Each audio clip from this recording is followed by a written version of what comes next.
Alright, so I ordered this kit.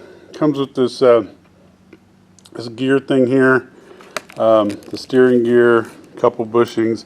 I wish it came with the nuts and bolts I needed, because mine are pretty used up. But at any rate, we're going to try to get this steering fixed on this John Deere S240. See if we can get it back in operation. First thing I'm going to have to do is I'm going to have to pull off. The old gear is pressed on at the bottom of the steering wheel column here, and I bought a little gear puller here. It's a small guy because I don't have a lot of room down there, and the prongs on these gear pullers are usually pretty big. I need it to slide in the gap. So at any rate, we're going to try this, see if it works. I hope it does, and if so, there'll be a link down below to where you can buy this. It's a little bitty gear puller, and of course a link to buying the kit too.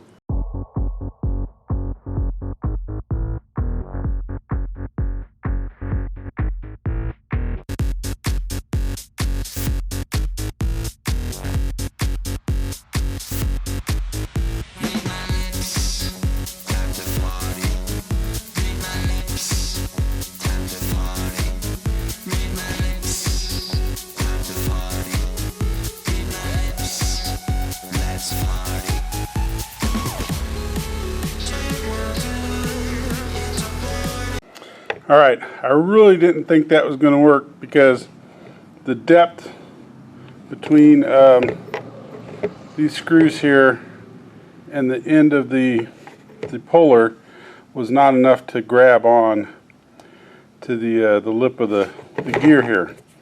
But I attached it on there and tightened those up as best I could, and it was enough to grab onto it to where it came right off.